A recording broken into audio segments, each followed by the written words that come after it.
राज्यात जालन्यामध्ये महायुतीची महत्त्वाची बैठक संपन्न झाली। बैठकीत महायुतीचा फॉर्म्युला ठरलेला आहे। भाजप 30, शिवसेना 30, राष्ट्रवादी आणि मित्रपक्षाला 5 जागा दिल्या जातील। लोकशाही मराठीला विश्वसनीय सूत्रांनी या संदर्भात माहिती दिली, तर रविवारी संध्याकाळी अधिकृत घोषणा केली जाणार आहे। माननीय रावसाहेब पाटील दानवे आणि लोणीकर साहेब यांच्या प्रमुख उपस्थितीमध्ये आजची अत्यंत सकारात्मक अशा प्रकारची बैठक पार पडलेली आहे। निर्णय हा माननीय रावसाहेब पाटील दानवे आणि साहेब आणि लोणीकर साहेब तुम्हाला कळवतील, परंतु माझ्या पक्षाकडून निश्चितपणे जो काही प्रस्ताव आमच्या समोर ठेवला गेला तो प्रस्ताव तत्वतः आम्हाला या ठिकाणी आता मान्य आहे। आम्ही ठेवलेला प्रस्ताव तत्वतः त्यांनाही मान्य आहे आणि या संदर्भातले माननीय शिंदे साहेबांच्या कानावर मी टाकेल। आज अंतिम प्रस्ताव आज आमच्या बैठकीमध्ये दिले गेले।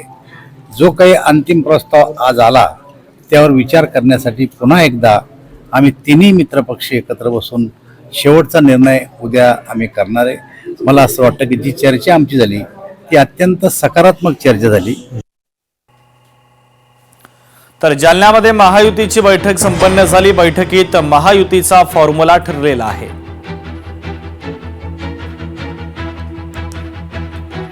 तर भाजप 30, शिवसेना 30, राष्ट्रवादी आणि मित्रपक्षाला 5 जागा असा फॉर्म्युला ठरल्याची माहिती विश्वसनीय सूत्रांनी लोकशाही मराठीला दिलेली आहे।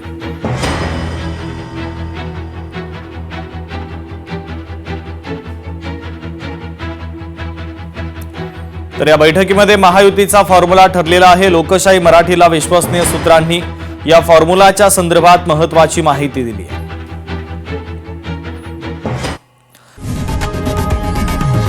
लोकशाही मराठी ऐका, पहा, जागरूक रहा।